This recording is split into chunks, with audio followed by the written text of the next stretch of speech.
Loja e radhës cila është për ty Bjorn? E fundit. Jo, për mua nuk do të fundit shpresoj, po loja e radhës është lojë fort. Do jetë një bombë. Do jetë një bombë dhe kemi paralajmëruar që shumë shpejt pritet të shpërthejë kjo bombë, që me zor po e pret publiku në fakt. 12 shkurt edhe pak ditë. Që ta themi se po pyesin veten njerëzit për çfarë po flasin. E din të gjithë. Po do bëjmë pjesën tonë të informimit. Bëhet fjalë për filmin Loja e fundit. Apo jo, një film I cili me promot e shfaqura deri tani, me trailerin ka bërë namin edhe publiku ka përshtypjen që vështirë se do të gjej bileta në vazhdim apo jo. Është një film I cili ka në qendër të tij dy personazhe shumë të dashur të jetës publike dhe të showbizit, siç është Luiza Illi edhe Chiara Tito. Është një film me skenar të Claudia Brahimajt dhe me regji të Mr. Bjordi Mezinit që e kemi këtu në studio. Po ka edhe një cast aktorësh të tjerë. Në fakt që unë do kisha kënaqësinë që ti përmendja, të mos ti. Po, nëse Goni harron ndonjë, mund ta rikujtosh Bjordi. Ta shohim një. Akil Varfi, Besnik Çinari, Eglein Laknori, Drande Xhaj, Zhani Ciko, Elona Hyseni, më thuaj të tjerë. Dhe I madhi Gzim Rudi. Po. Si ishte puna për këtë film? Si erdhi deri tek zhvillimi I tij? Është histori e gjatë, interesante. Më e gjatë besoj se ditët e xhirimit. Po. Erdhi mua nga pikvështrimi im, më erdhi bashkëpunëtoria ime tashmë prej vitesh që është Claudia, që është skenaristja dhe producentja e filmit, dhe tha një ditë që filmin e radhës do e bëjmë me Luizin dhe me Kiarën. Dhe thash, okay. Direkt, direkt e bëjmë. Po çfarë filmi do jetë? Edhe Claudia kishte në mendje një ide të veçantë që më bëri për vete direkt, sepse ishte që në gjeneza, që në fillim ishte një ide e çmendur. Domethënë nuk donim të vini me një film klishe, me një komedi romantike të thjeshtë, me një strukturë standarde, por donim të kishim të sfidën të sillim një histori ndryshe. Një gjë që njerëzit nuk do e presin, edhe pse kanë shumë pritshmëri të ndryshme për çfarë do shohin e për çfarë do flet filmi, por ne kemi përshtypje që do jenë të surprizuar, të paktën ato të parët që do shohin filmin, se pastaj do dalin spoilers. Por kjo ishte ideja në fillim të Claudias, bëjmë filmin, çifti ishte momenti I duhur për ata, të dilnin me një produkt të tillë. Dhe mbi u futëm dhe e xhirua.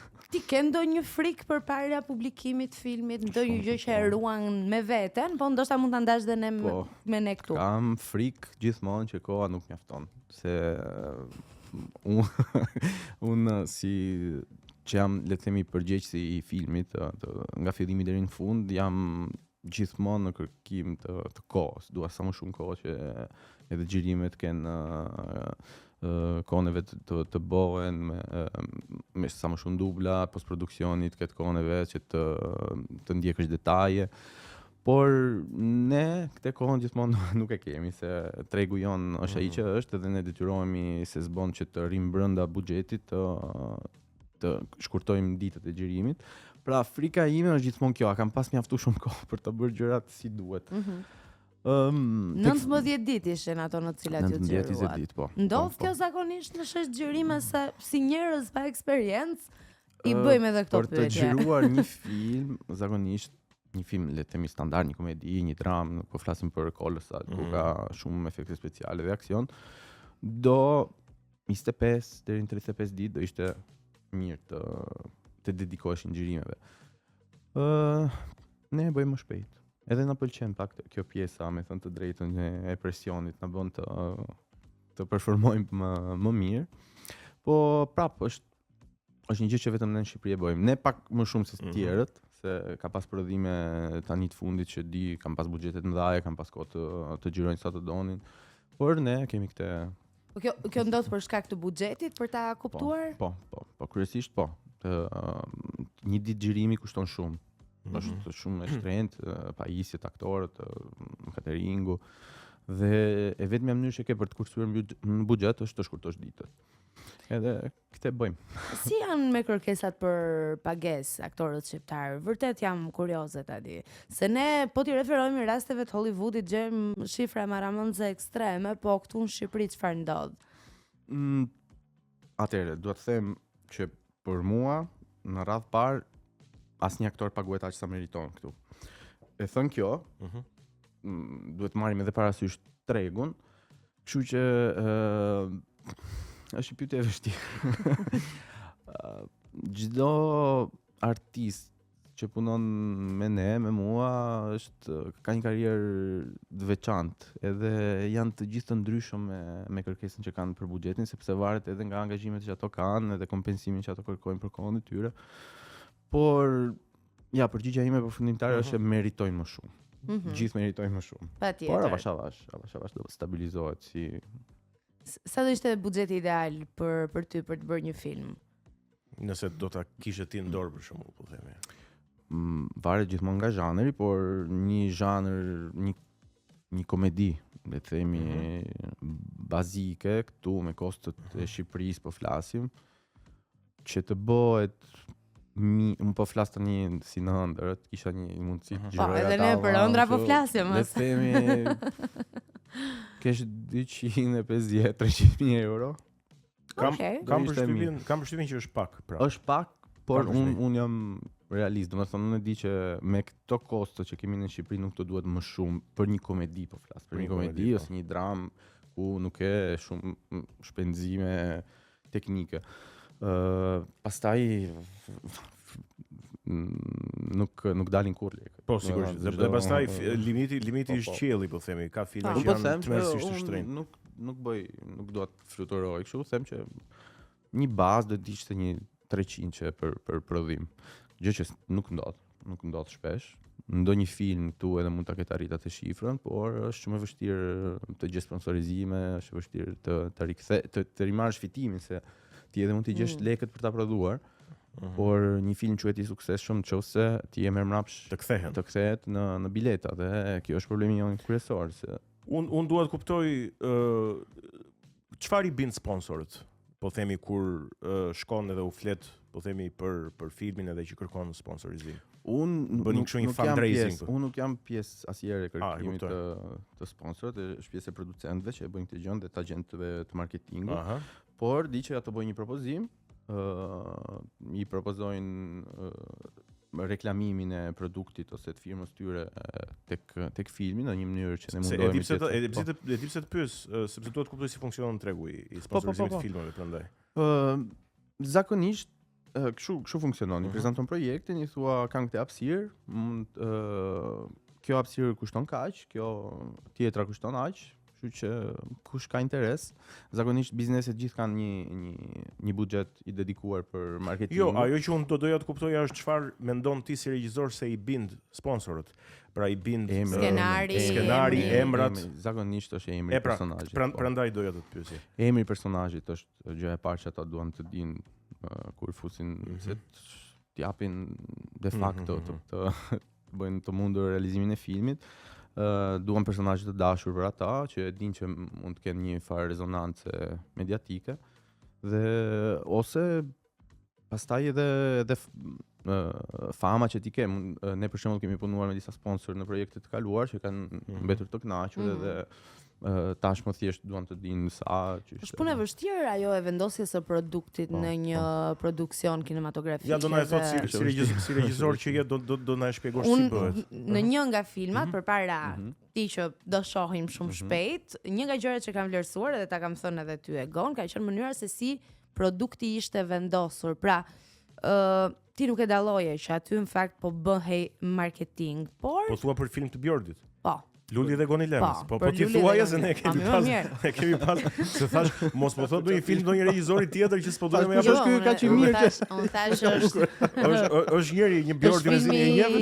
Bjordit dhe më bëri shumë përshtypje mënyra se si ishte vendosur produkti aty. Pra nuk prishte asgjë nga ekuilibri i filmit, as nga skenari, por shndronte bukur dhe sërish merrte vlerë. Ndryshe nga filma të tjerë pastaj që bëhen fillimisht me qëllimin për të treguar produktin, pastaj për të shkuar tek skenari. Si bëhet kjo gjëja si regjisor që je tash? Unë kam Se kam përshtypjen kjo është pjesë e punës tënde. Po, është tani vendosja në skenar, që përshtatja në skenar të produktit është një pjesë që i takon Claudius kur e shkruan. Ajo është ajo që vendos se si mund të futen në mënyrë organike që mos të unë ndonjëherë po jap sugjerime këtë mund ta fusim shumë kollaj këtu, mund ta fusim shumë kollaj aty. Por e mendojmë, le të themi bashkë edhe këto dy prodhimet e fundit kemi arritur të krijojmë një besueshmëri tek klienti dhe ato e din tashmë që produkti do futet mirë, nuk ka nevojë të egzagerohet, nuk ka nevojë të përflitet. Kjo është shumë e rëndësishme në fakt. Ne kemi pasur një eksperiencë tjetër që ishte Hoti për shembull, që jo që se kemi menaxhuar, por Hoti ka qenë një serial shumë i kushtueshëm. Kemi pasur një 10 veta, 10 aktor edhe më shumë që ishin top në atë kohë. Kishin shumë shpenzime, domethënë 40 digjërimi, 10 seri, shumë lokacione dhe detyrimisht duhet kishim shumë sponsora. Kur unë shkruajta pilotin e serialit, e kisha parashikuar pak a shumë këtë gjë para ca vitesh edhe thash, okay, që mos të dalim shumë mos bëhemi shumë bajat tek njerëzit, e ambientova serialin në një agjenci reklamash. E thash, okay, të paktën do kemi mundësi të fusim sa më shumë produkte. Çfarë do të thënë kjo e ambientove serialin në agjenci, pse nuk e kuptova? Hoti flet për një regjisor që punon në një agjenci reklamash. Po. Edhe unë tash, okay, sponsor që do kemi mund t'i fusim tamam si ti integrosh aty po themi. Klient të agjencisë të personazhit ton. Mirë po, edhe ajo nuk mjaftoi një farpike, se kemi pas kaq shumë sa që do na doli pak më shumë nga na rëshkiti pak nga duart të punoj sponsorë aty do. Dhe mësuam këtu desha me dalë që mësuam që okay, duhet me bë mirë ne që duhet bëjmë kompromis për të futur sponsorin, po duhet edhe sponsorit të kuptoj që jo gjitha mënyrat janë të mira për produktin. Që do thotë që i lat sponsorëve më shumë, po them, dorë të lirë se ç'duhet. Shumë, po. Ishin shumë. Ja akomoduan më shumë se ç'duhet kërkesat e tyre. Edhe i kanë shtrënguar duart. Tani regjizori amun edhe ajo do futet në planin që unë mendoj. Se e kemi ne është zakon shqiptar, është kënga sa më kam kuptuar që po dhe legët edhe ata që nuk janë profesionistë të një fushë japin mënyrat e duhura se si fiton kompetencë nëse jep legët. Ke të drejtën që kush ka legët ka pushtetin. Po jo, në fakt se profesionisti ish këtu, e kupton. Po është një gjë që të duket shumë fillim, por edhe të dëmton. Se nëse pretendon që produkti jot të futet në një mënyrë shumë agresive, mund të krijosh edhe efektin e kundërt. Efektin e kundërt, në fakt. Prish filmin, prish edhe imazhin e produktit. Pra tek filmi i parë patëm fat që sponsorat kanë qenë të mrekullueshëm, domethënë nuk na krijuan asnjë lloj problemi. I implementuam aty ku menduam që nuk dëmtonin imazhin, as dramaturgjinë, as narrativën e filmit. Dhe po, edhe kësaj radhe besoj që jemi mirë me sponsora, nuk në fakt po, sepse ti më the që sponsorat gjëja e parë që të rigjen është emri. Dhe besoj që bëu emrin e Luizit. Jo, jemi mirë jemi mirë që kemi shumë sponsor. Jemi mirë që ju kanë dëgjuar sponsorat. I kemi vendosur. I keni akomoduar sponsorat. Por megjithatë besoj që sponsorat kanë qenë dashamirë sepse po the emrin e Luizit, ai tërheq. Duhet me pyet Claudion këtu, nuk e di se sa janë tërheq nga Luizi, ato i kanë bërë takime. E kuptoj. Po pati një kohë. Besoj po. Besoj që po. Ka një perceptim që Luizi është një personazh shumë simpatik. Se e duan nga shumë Luizin njerëzit, o Bjordi? Të paktën në mendimin tënd sa. Luizi erdhi në një moment ku njerëzit nuk e prisnin para punës, një personazh të tillë. I mbushi përditshmërinë publikut shqiptar me spektaklin që ai bëri aty brenda. I tregoj publikut një mënyrë tjetër për ta përjetuar atë format, i tregoj që mund ta pasionohen në mënyrë të ndryshëm dhe është e interesante, me thënë drejtën, se diçka ka ndodhur tek tek mendja e njerëzve që është futur ka lidhur fijet në një mënyrë të tillë që i mban tash. Nëse kur tek të ka lidhur fijet thash se ka bën ndonjë magji aty nga fiet. Jo. E dun dhe Kiarën shumë. Si janë ata në sheshgjërim, si ishin praktik? Luizi është si është punosh me Luizin? Luizi është siç e shifni te Bigu, domethënë nuk rrin një moment në një vend. Është hiperaktiv, është në çdo moment do të krijoj, do të bëj diçka, ta bëjmë kështu, e bëjmë këtë, e bëjmë atë.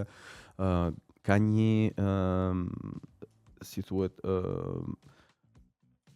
ka një nevojë për të entertain, si thuhet, për të zbavitur. Për të zbavitur njerëzit. Domethënë ka primaren që ti maj njerëzit me buzëqeshje. Domethënë edhe kjo është një gjë shumë pozitive te ti.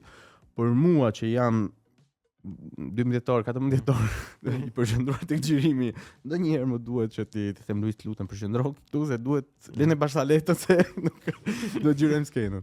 Por jo, s'ka ide ta marroj, po është edhe kjo pjesë e bukur e karakterit të tij, është prandaj është i veçantë, se bën njëri atë që bën ai që është gjithkohës në Po kam përshtypjen që ai duhet të jetë edhe, po them, karakteri i vështirë gjithashtu, sepse është tërheq shumë nga vetja, po themi, Viola. Tani Bjordi e njeh në 2 rrethana, se ka qenë. Po, në fakt po. Kanë qenë edhe bashkëjetues në Big Brother, kanë qenë edhe në sheshgjërim tani. Në këtë rast ai aktor, Bjordi regjisor. Tani tek eksperjenca e parë, unë e përjetova Luizin në mënyrë pasive, le të themi, se lindi fenomeni pasi u futa unë brenda, nuk mëra vesh shumë mirë se çfarë po ndodhte jashtë, edhe fiks në atë javë që u futa unë ndodhi çfarë ndodhi dhe aty brenda unë sigurisht pasova Luizin si personazh, domethënë e përjetova nga jashtë, domethënë këtu ishte një eksperiencë ku unë do më duhet ta drejtoja, domethënë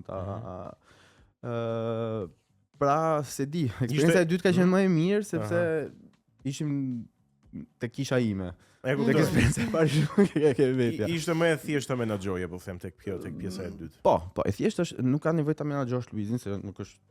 Jo, shiko, detyra e një regjisor, shiko, ka se ne e dim shumë mirë.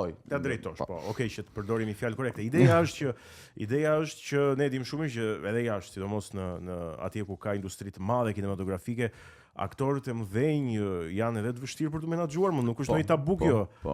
Unë tash për sa i përket punës si aktor nuk ka qenë shumë e vështirë sepse ka qenë shumë i bindur. Domethënë e dinte skenën si duhet ta bonte, e dinte skenarin.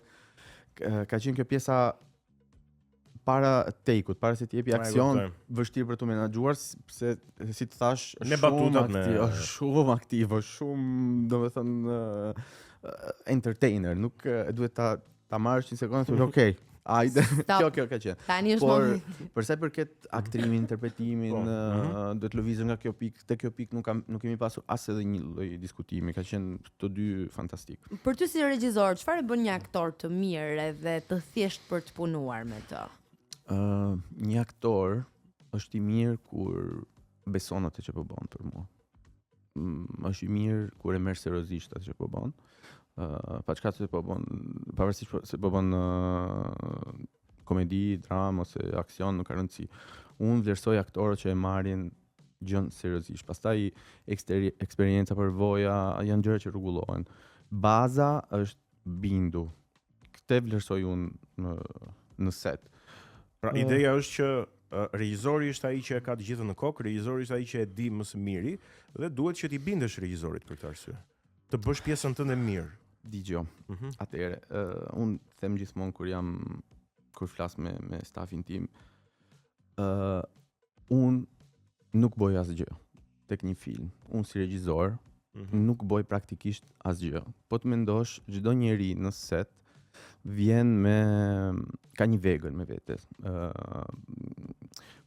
Drejtori fotografisë ka kamerën, skenografia ka gjithë pajisjet.